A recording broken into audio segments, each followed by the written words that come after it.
What's up, everybody? Welcome in. It's Tuesday, October 4th. This is your Daily Dog Take. I'm your host, Jacob at Richism13, joined by the man that needs no introduction, Mr. Jared Mueller. How you doing tonight, man? Loving life. I got my nice orange hue lamp going on, whatever side of my face that's coming off of.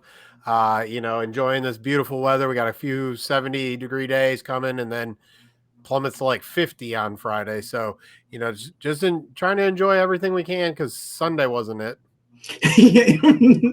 Right. Real quick, I gotta do a quick plug here for the sponsors. We'll jump right into it, guys.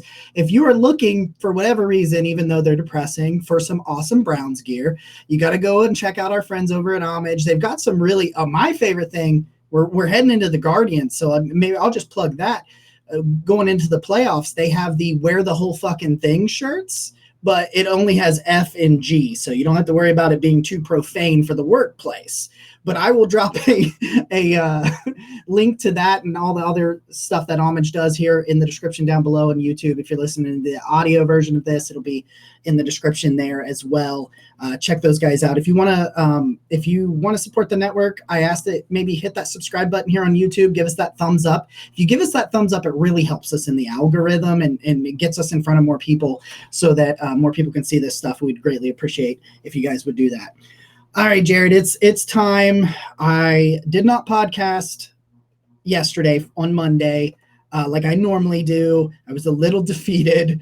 It wasn't that. It's funny because it wasn't awful. Like I think a lot of us are acting like it was, but it was pretty deflating, very similar to when I was at the Jets game and had to drive home from that. That was a 4-hour, very, very awesome 4-hour drive home. So, but we do these each week, the state of the Browns. Let's start with first what happened Sunday. What are your biggest, you can go positive or negative, but your biggest couple takeaways just from this game in general? My biggest couple of takeaways, the first is the Browns controlled the game. Like that was their game. And then I wrote it up in my Monday musings, but it's interesting. It's almost like Atlanta woke up like, oh yeah, they don't have anybody on the defensive line we're worried about. And then we're just like, we'll just run the ball a freaking ton. And the Browns really couldn't stop. There was actually a lot that I saw, and I just wrote up some stuff about their over aggressiveness. There's a lot that I saw when I kind of broke down Alex Wright's week 3 tape, where just if he's flowing inside, he's going to crash entirely inside. There's no contain. There's no kind of smarts to it. And so we saw a lot of that on the defensive side of the ball. David Njoku's fumble is probably the biggest play of the game that's really not getting talked about, but still the biggest play of the game, whether it was being talked about or not. But in the end, the Browns controlled the game. I would say long-term, and I'm probably hitting on 17 different things quickly with a little ADD going today. Long-term, I think the biggest concern is that A.J. Terrell was able to shut down Amari Cooper.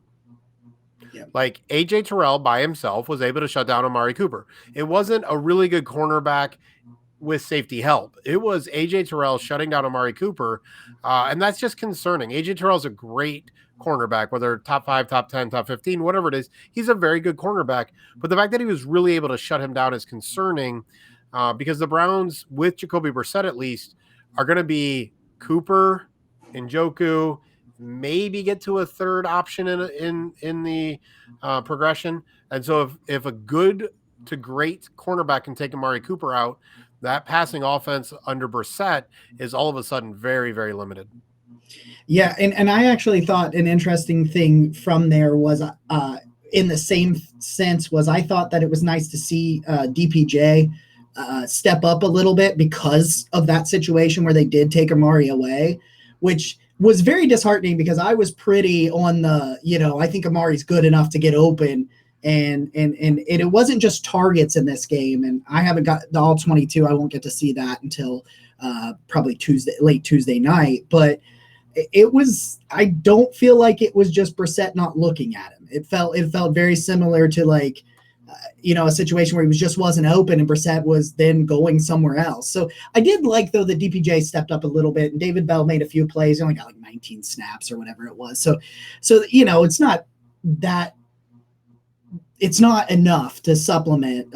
Though I did think that Brissett played relatively okay for a dude that didn't have his best option. I thought There Yeah. was some stuff there. I But mean, he was like, what, 13 of 15 to start the game or something like that, somewhere in that range, like really efficient. And, I got to love those tweets you send out live and you're like, oh, Jacoby Brissett, really efficient, really accurate. What the crap are you ending up at 21 of 35? Like, thank you.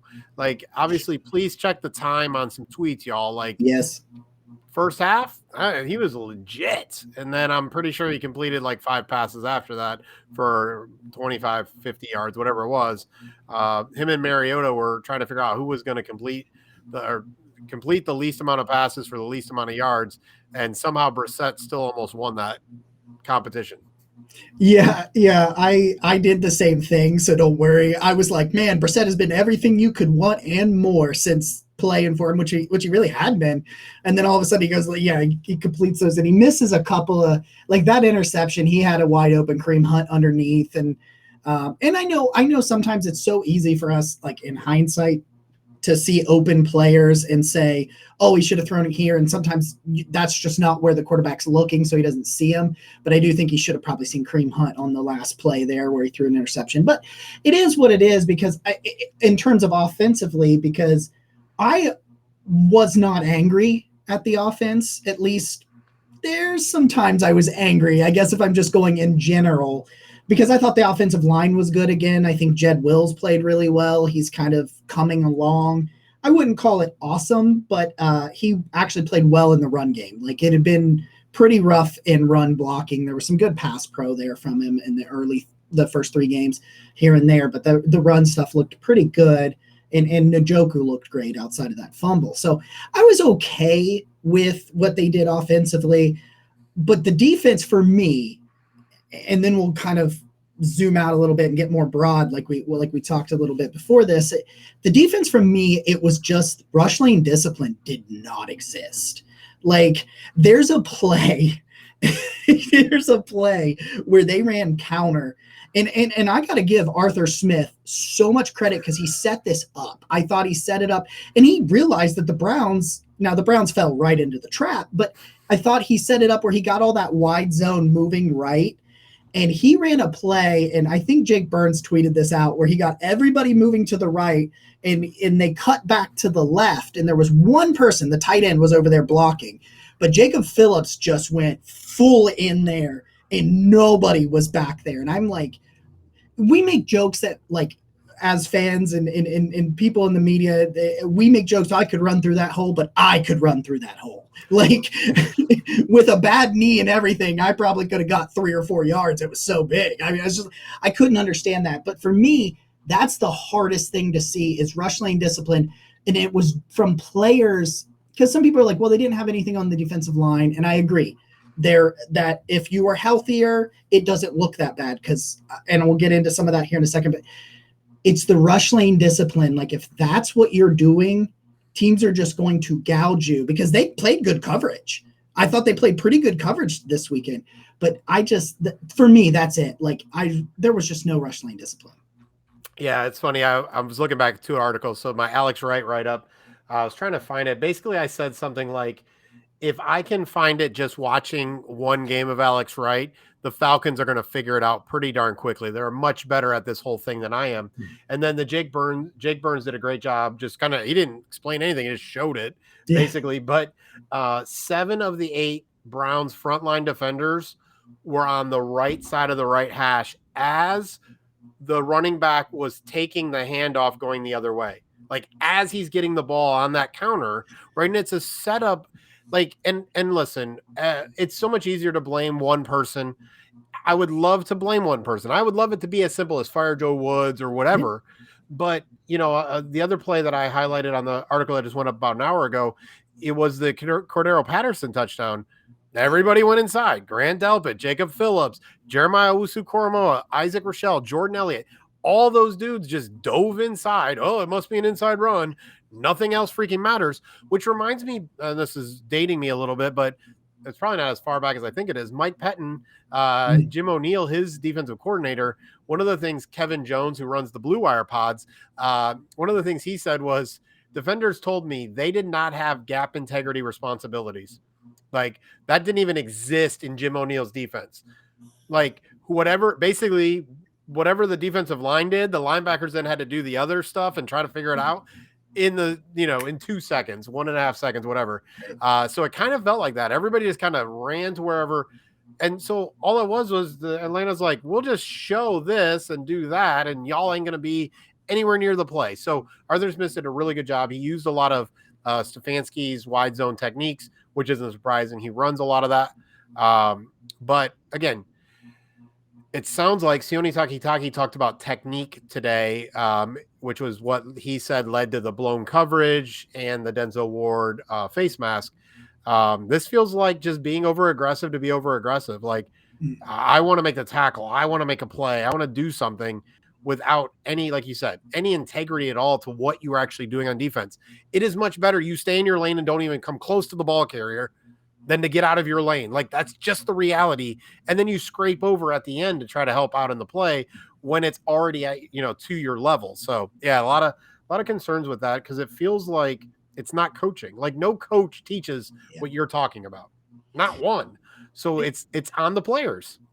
Yeah. And the thing is, too, with the fire Joe Woods thing, I'm not saying he's the greatest thing since sliced bread by any stretch, but if you fire him, you're going to get one of his dudes replacing him. So I don't really know. In season, it just doesn't make sense. Like, I don't see any improvement from it. I understand that when you fired Hugh, there was improvement, but that was different. Like, because he was just he was so bad, and he threw everybody under the bus, and nobody had anything to play for. Like, it was like the last 4 games of Eric Mangini's year. He should have been fired, and then he wasn't. Jerome Harrison had 300 and whatever yards, and whatever. But yeah, you even look at this game. Like, I'm looking at the NFL media stats page. Field goal on the first drive, got it. 31-yard drive after Njoku's fumble for a touchdown. 6 yards, -1 yards, 4 yards, -16 yards, 18 yards. I just went through 2 quarters of play, right? And so then a team, and we got to remember, not only are they down good players, they're just down players. So all of a sudden, these players are tired, and I'm not using excuses. And all of a sudden, Atlanta's like, oh yeah, we can just run the ball, and these guys suck at it. But the reality is like I just described, basically they had an 84-yard drive. They had the short field on the touchdown, and then a whole bunch of bumpkus. Literally, it was 3 and out. The end of the first half, 3 and out, 4 and out, 5 and out.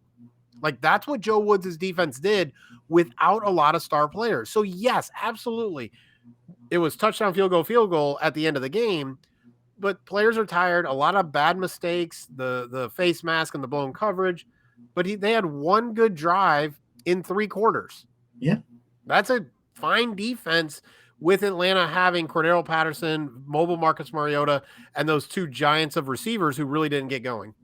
Yeah. I will say, too, I think Denzel Ward was, prior to Monday Night Football, as we are speaking right now, the second highest graded player in coverage from PFF. I think the only person, this is hilarious, just like a little non-Browns note. I saw the first person, and I think his name's Jack Jones for the Patriots. Yeah, exactly. But how do the Patriots do this? They'll let J.C. Jackson walk, replace him. They let Stephon Gilmore walk, they get J.C. Jackson. You know what I mean? I think his name was Jack something or other, and he was I don't know who he is. And I'm like, the Patriots are so ridiculous on their ability to just reload at their number 1 corner. Yeah, but they can't draft a wide receiver to save their life, and normally they're reloading at their cornerback position from a 4th rounder or something. They're just really impressive. It's one of those things. The Browns are great at cornerbacks and offensive line, and maybe struggle in defensive line would be examples, right? It's just really interesting what teams can't self-scout or think they're well, we know exactly. Bill Belichick is not a very good drafter. Period. At the top of the draft, it's almost like he gives it over to somebody else, 3rd round and on, 4th round and on, and they get a little better. And then that guy figures it out, and then he just coaches them up.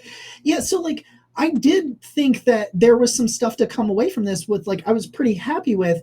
And one interesting thing too that got pointed out when we talk about the defensive struggle in the, like you said, late because it was in fact, I mean, the first half, the Browns possessed the ball for over 20 minutes. If we talk about control, like you pointed out, like, I mean, it was, I even tweeted, this will matter late in the game when teams are tired and they have to chase Chubb, like, because that's just how the war of attrition, they win it week after week. That's how they've won a ton of games with Stefanski.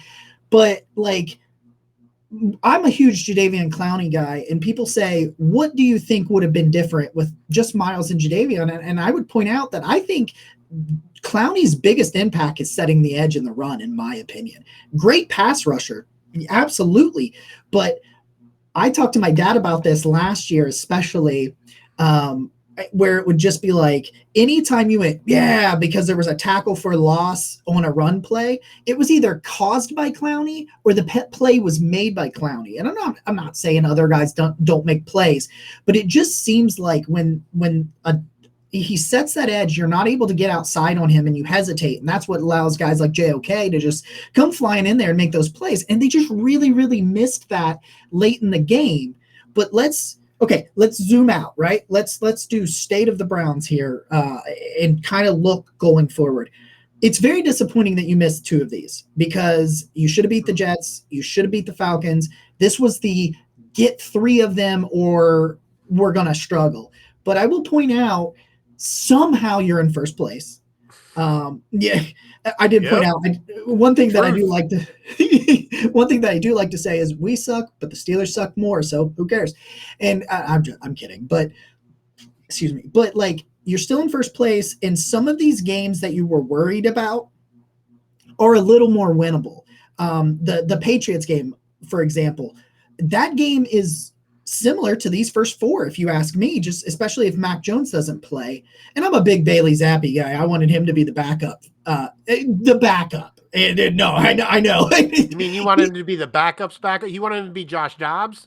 Yes. Yeah, okay. Yeah. Now, I thought if you were going to take like a day 3 quarterback, I liked Bailey Zappi. He's Case Keenum with a little bit of a stronger arm. Like, it's just, and I like Case, but I digress. Anyway, when we look at this sort of thing, like, there's some games, the Bengals seem to be getting it together, but the Browns roster matches up really well with them. Even last year with one arm, Baker was able to torch them, although they will remember that, and that could come back to bite us, so we'll see what happens. But looking at this thing, let's start on the defensive side of the ball. Moving forward, do you think the issues outside of getting healthier, do you think these are correctable issues that will be corrected? And how confident are you that this defense can play? It doesn't have to be the top 10 that we thought, but do you feel like this defense can get back to like the top half of the league? I do. I mean, to talk about the injuries real quickly, the Browns' run defense is based on 3 athletic freaks that are long and strong with Brian, Clowney, and Garrett. Like, that's why you have these smaller Walkers and JOKs and Tony Fields. Jacob Fields isn't smaller per se, but he plays fast and lean, I guess would be the way I'll say it. And so it's literally built to have these guys who set the edge and kind of take on extra blockers, all that stuff. You know, it's like a 3-4 defense without a nose tackle. Like, you have a 300-pound nose tackle, your 3-4 defense doesn't really freaking work, right? Like, that's just not how it goes. If you don't have any long 5 techs, it doesn't really work as your defensive ends. Like, you need people that fit what you're trying to do.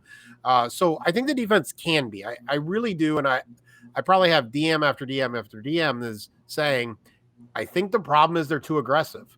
Over and over again, I see John Johnson III take a receiver that it doesn't look like should have been his coverage, or Denzel Ward, or again, those are the ones that pop in my head, Grant Delpit, whatever. I really do wish they would have spent a resource on a true free safety. I don't think John Johnson or Grant Delpit is that. And so if they really had one of those, I think it would transform the defense and allow them to be a little extra aggressive, because they have someone who can really kind of cover in the back end. Do I think it can be a top half of the defense? Absolutely. Obviously, like you said, injuries are really important, but I don't think the problem is anything more than wanting to do too much. And as we look at schedule, and I want to try to push myself away from this as well, I do think at some level, outside of just kind of the information part of it, we got to stop talking schedule. This is a team that wants to be more than just make the playoffs and all that jazz. This is a team that wants to be a Super Bowl contender. And so, yes, is the Bills and the Chiefs always with Josh Allen and Patrick Mahomes probably going to be at the top? Sure. But beyond that, the Browns want to be at least third. So it doesn't matter who you play, freaking win the games. So I think that's just a mindset that we have to start thinking a little bit different about. But yeah, defense, top half. I think it's easy if they get healthy. And I think it'll be interesting if Ronnie Harrison, Grant Delpit, Tony Fields takes more of kind of the role than Jacob Phillips is getting right now. But where does the green dot go then, right? So they're obviously showing a lot of confidence in Phillips. I just don't think he's disciplined enough, both in run and in pass. You know, he's sucked up on everything, and all of a sudden there's people open, you know, in the middle of the field. So I still think it can be, even with all of my concerns. Yeah, I pointed this out a little bit last week talking about the Steelers game. About Denzel Ward that week, I thought just seemed like he was like, I'm not getting burned this week. I'm not getting burned. And he played so off Deontay Johnson that whole day that he kind of got torched a little bit, not torched vertically, but he got beat, on a few plays. So I think that's really interesting that you kind of brought that up too, because like I had seen some of that, and I have not rewatched this Atlanta game yet. I'm going to dive into it Tuesday night, and I don't want to, but I got to like and watch that sort of thing. But yeah, I think that it really hurts. And then Richard LeCount gets cut. He was the only free safety on the roster. And that's just crazy because that's the first Andrew Berry draft pick to get cut. He was not who I thought it was going to be. And it was last year's 5th round pick, right? Yeah. Like you're not talking Isaiah Thomas. I mean, Dawson Deaton may have been cut if he wasn't injured, but whatever. We can talk about ifs and buts. But yeah, it was last year's 5th round pick. It wasn't 2020. It was last year. Like that's really interesting. But you're right. LeCount, and even he had some discipline issues, right? Perrin Winfrey has some of those. Really interesting that those things have popped up with 2 draft picks over the last 2 years already. Yeah, especially when that's supposed to be like the anti-Andrew Berry sort of movement. And he does take some chances on these guys that have got some of those physical traits, so to speak. Because LeCount had some great film. I thought he was going to be a true center fielder in this system. I really thought watching him at Georgia that's where he was the strongest. And it just I assume that it's more off the field, I think, to me. Well, there was an accident. There was a issue his senior year, some type of car, motorcycle, something accident that kept him off the field for a little while, and he came back for the bowl game, but he's never been the same. I don't know I don't remember all the details, but I remember being told, we're not sure, like he's a free safety, but I'm not sure he's got it in him anymore. They lost some of that, which we know all of a sudden surgeries and injuries can just zap a player. And it's, the difference between a great athlete and an NFL athlete isn't very big, but it's huge. It worries me some about the injuries just zapping careers with Chris Hubbard. I'm just not sure. Like, I wonder if there's some of that there. And I mean, they could feel better about certain tackles right now. And I think James Hudson really inspired. And Jack Conklin, boy, is it nice to have Jack Conklin back. That dude has played 2 really nice games. He was the second highest graded player on offense for the Browns from PFF this weekend. So let's switch over. Let's talk about the offense real quick as we kind of put a wrap on a little bit of a bow on this thing here. And I really like what you said about not playing the schedule thing. So I want to kind of like bring some of that stuff up, because if I look at just this week, I look at the Chargers, and I have some guests coming up later on this week that do a Chargers podcast. So I'll be able to dive in this a little bit more.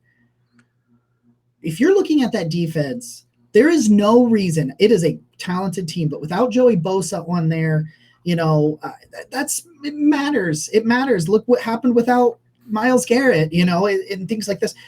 I think if this team they're third in EPA right now, I believe, offensively speaking. And it's like they're still making some plays. And that's because, and I get so sick and tired of this fire Kevin Stefanski. He can't call plays bull crap because I'm the Stefanski. I'm like a Stefanski bro, like that's what I do. But like you're a Stefanski stan. Is that how that would work?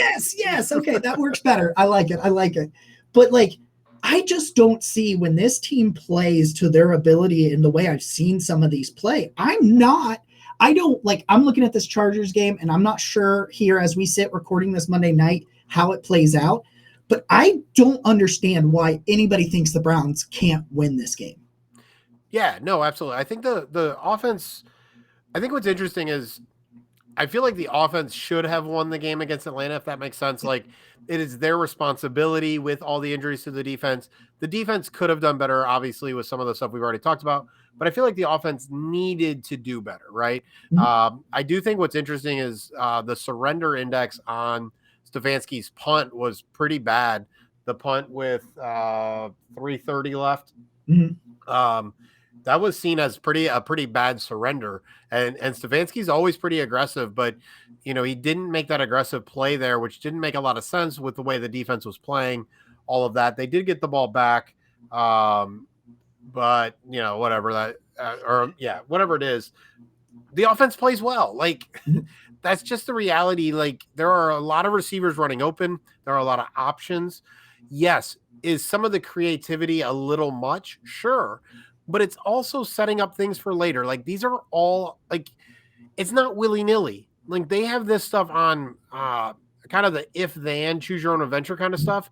If this, then this, and then this down the road, and off of that, we're going to do this, right? We're going to see that from this, but not just in this game, but maybe 2 weeks from now, 4 weeks from now, whatever. So there's a lot of things that are set up for different reasons. In the end, the offense is really good. Like, yes, they can make a few more plays. Yes, I feel like they should have won the game on Sunday for the Browns over a really struggling defense. But in the end, I'm not really that worried about them. Having Conklin back's really good. Chubb and Hunt are good at what they do. Chubb got 19 carries, Hunt got 10. Brissett is generally pretty efficient. The interception at the end of the game was probably one of the worst decisions/throws that I've seen from him. And we have in the past seen that on a game by game basis or multiple times throughout games. So we saw, I think I've seen, a couple of balls that I'm like, don't be so safe. Don't be so safe, man. But beyond that, like, the drive that he had to get us into field goal range, to win the game, like that throw to DPJ over the middle was ridiculous, So when he has to be aggressive, he made a mistake at the end of the game. Overall, the offense does not concern me pretty much at all. Like you said, third in EPA, there's receivers open quite often, unless you're facing a top 5-10 cornerback. JC Jackson, Derwin James are two really good players. Khalil Mack can really push the pocket, but I think Jack Conklin's going to hold him down pretty well, to be honest with you. So overall, I'm not really worried about the offense. Probably overall, the defense is the biggest concern, and special teams is just annoying.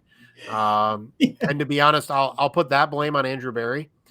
And again, I know that's probably going to be a little strong take, but in the end, Andrew Berry likes to churn the bottom of the roster, and you continue to churn the bottom of the roster. You continue to churn special teams players over and over again. And right now, John Johnson III is our punt protector. Yep. What in the Sam Hill is John Johnson III? Not a fullback, not a tight end, not a linebacker. John Johnson III is your punt protector. Like, there's just some things where I don't think Andrew Berry's overall roster building cares enough about special teams, especially with all the churning. So long answer, yeah. Or short answer, long.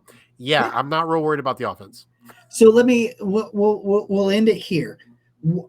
I saw this team as a team that needed to win 6 games in the first 11 or 5. They need to win 5, but I thought they would win 6. So in order to set, Watson up to potentially now 2 of those games, Houston and New Orleans being struggling pretty strongly. That really helps that those are 2 of the 6 that he comes back. And then Washington is really weird right now. I have no idea. I can't figure, like, Carson Wentz is towards the top in passing yard. I have no idea what to turnovers. Think about. Yeah, exactly. And I'm like, I have no idea what to think about Washington.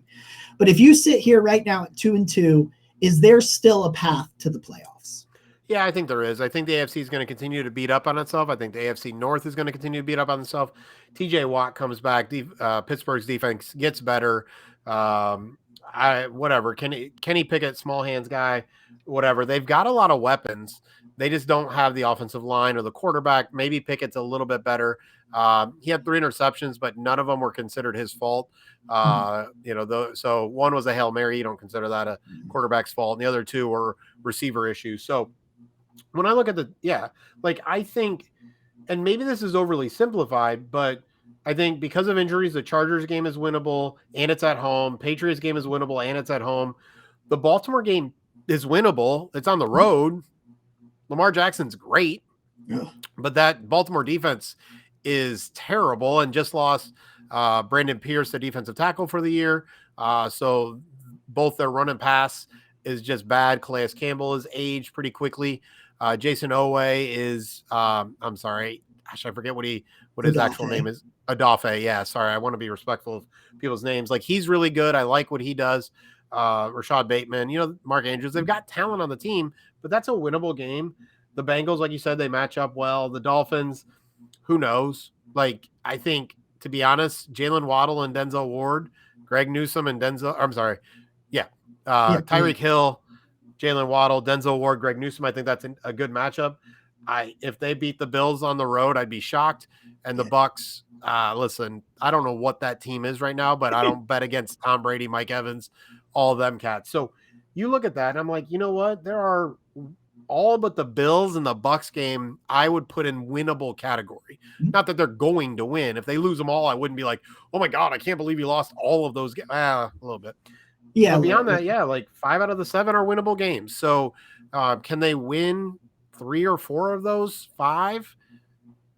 Can they pull off an upset against Tampa Brady, however they try to call him that, in Cleveland in late November? Maybe, right? I mean, I know he played in New England for, ever, but overall, I think, my fantasy football team's name is 6 is enough, at least in the one of the 2 that I play. I do think 6 games is enough for Deshaun Watson. I think 10 games, maybe even 9 games get you into the playoffs this year. So I do think 6 will be enough for Deshaun Watson. And go ahead and crop this for whenever I might be wrong. I screenshotted it when you weren't looking, so I already got it. I already got it set up. I think it's on YouTube. Like, remember, subscribe, thumbs up, all that stuff, y'all. Like, you got to hit them buttons. Hit them all so that you can come back to this and be like, Jared's a moron. On October 4th, this idiot said the Browns are going to get to the playoffs with 9 or 10 wins, and 5 of these games are winnable again, and they lost all 7. So please, but you got to like and subscribe, hit the thumbs up button, y'all.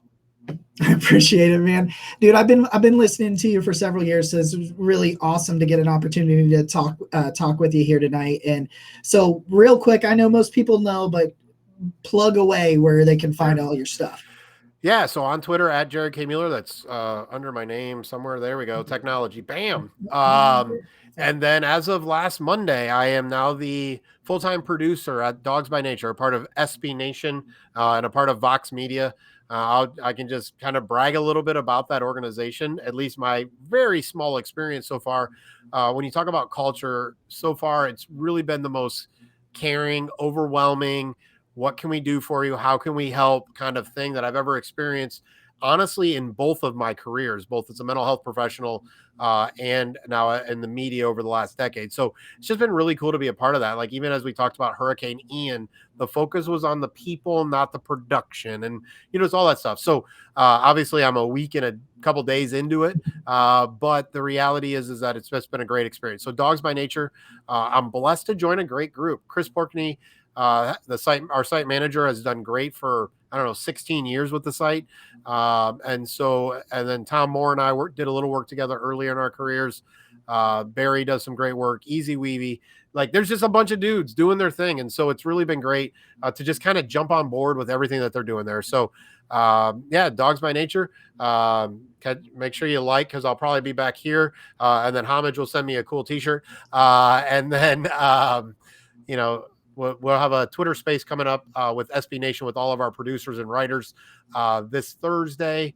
So 2 days from this podcast at 6 p.m. So we'll talk all things NFL with probably 10 to 15 of our producers and writers. So be on the lookout for that. That'll be on my Twitter page as well. So a lot of things going on. Love it. Love writing about sports. It's a nice sort of relaxing thing to go along with my mental health work. Depends on the day. Yeah, Barry's been on. Barry was on my main show, the Barking Brown show. We did he had just been to the Senior Bowl, so he came on and shared a lot of his Senior Bowl. It was really nice. We had him on, and he just. One of our old co-hosts is no longer with us, is a very big historian as well. So they had some very nice dialogue on that I thought was pretty cool.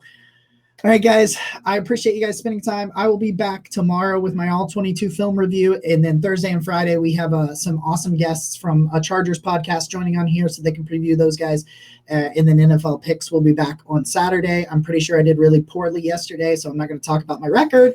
But, it is what it is. Guys, we appreciate you checking it out. Give me that thumbs up, and we'll see you guys tomorrow. And as always, go Browns.